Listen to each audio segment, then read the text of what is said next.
On this episode of Japanese Gaming Weekly, we'll take a look at some rumored story DLC coming for Final Fantasy VII Remake, check out Fire Emblem Three Houses' record-breaking numbers, and take a look at a few demos available right now. And if you want to stay up to date with all the latest news in Japanese gaming, make sure to subscribe so you don't miss anything. Let's get into it. So the top story for this week is that there's a rumor going around that there's going to be a definitive edition for Final Fantasy VII Remake. Now this is a Reddit rumor, so take everything with a grain of salt, but I will be sharing with you a couple pieces of information that give it a little bit of validity. Now all the things that are said to be included in this upcoming definitive edition is some new side quests, some new costumes, and a wave-based survival mode.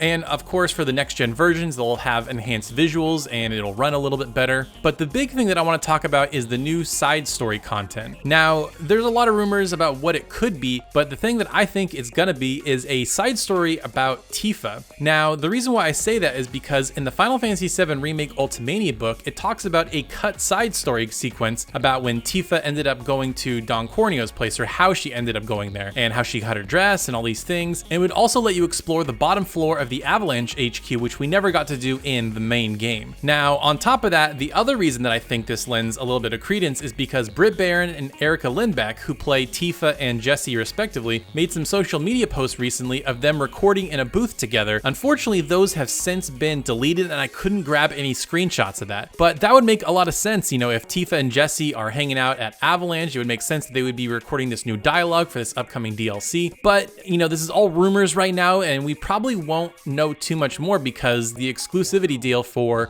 the PS4 version doesn't run up until April. So by then there'll be a PS5 version, I imagine, PC, and it'll also come to Xbox. But this sounds pretty interesting. I know a lot of people wanted some story DLC. So, you know, if you didn't quite get enough Final Fantasy VII Remake, you might have a little bit more to look forward to pretty soon. Next, we have some sales updates for Fire Emblem Three Houses, and that is that it's topped 3 million sales. Now that might not sound all that impressive, but that makes it the best-selling entry in the franchise and the best-selling strategy RPG of all time. Now this is super cool because I've been a huge fan of the series. It has really grown on me since Awakening, and I think it's really grown on a lot of other people since Awakening. So this just means the series is continuing to grow. I'm sure it being on Nintendo Switch really helped a lot, and I'm sure another game has got to be right around the corner. So bravo to everybody at Intelligent Systems and Koei Tecmo and Nintendo for this achievement. Really awesome that Fire Emblem is back and bigger than ever. Can't wait to see what they do next. So we got a couple demos to talk about. The first is Dragon Quest XI-S Definitive Edition now has a demo available for PC, PS4, and Xbox One. Now, if you're wondering what this is pretty much the exact same demo that launched on Nintendo Switch last year, right before the game came out there, and you can probably get around 10 hours of playtime before it cuts off. Now, the cool thing is that it does carry over to the full game, so if you're worried about having to start over, don't even worry about it, it'll carry right over. And the actual version of the game launches on December 4th for PC, PS4, and Xbox One. So, you know, if you're interested in checking out the definitive edition, you have not played it for whatever reason, you can go try a free demo right now. And speaking of demos, there is a free trial going on right now for Rune Factory 4 Special. However, it's only in Europe for the time being, and it's only running through November 10th. So by the time this episode comes out, you only have a few days to check it out if you're in Europe. It may come out in North America, but as of recording right now, I don't know that just yet. But again, like the Dragon Quest demo, your save data will carry over. So if you're feeling like you want to check it out and you're having fun with it, and you're worried about if your data is going to carry over, don't even worry about it. It will carry over into the full game. Now the release date roundup returns this week after being off for a couple of weeks, and we have a few games on it to talk about. Now the first game we have is Saviors of Sapphire Wings and Stranger of Sword City Revisited, and that'll be coming to PC and Switch on March 16th, 2021. And as far as I know, this is like a kind of dungeon crawling collection, so if you've been looking forward to that, that'll be coming next year. And Shenmue 3 will be coming to Steam on November 19th. So this is basically ending the exclusivity window for the Epic Games Store. So for whatever reason you're not a big fan of the Epic Games Store and you've been wanting to play this on PC, you can check it out on November 19th on Steam.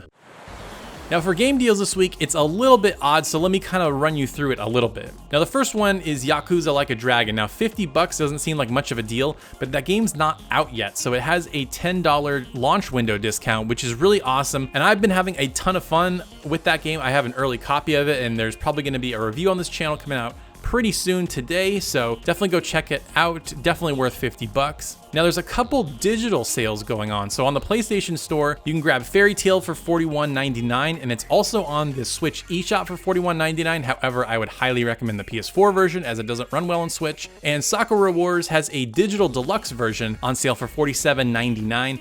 Now basically that includes some themes and a bunch of character costume DLC. So if you're wanting to dress up all your different characters, that has tons of that for you. And on the Nintendo Switch eShop, there is a big Bandai Namco sale going on right now. I didn't want to list all the games because there's a ton of them going on, but the one that is a standout is Tales of Vesperia Definitive Edition on sale for $14.99. Again, all those links are in the description if you want to check it out. Now this was a little bit of a lighter week, definitely not a ton of news going on, but this is the launch week for next gen, and one of the games you absolutely should be paying attention to is Yakuza Like a Dragon. Now when this video initially launches, I probably won't have my full review out right when this launches, but it'll be out later today and I'll leave a link for it. You definitely got to check it out. Yakuza Like a Dragon is so much fun. I'm having an absolute blast with it, and I think you guys will as well. Thank you so much for watching, and we'll see you next time.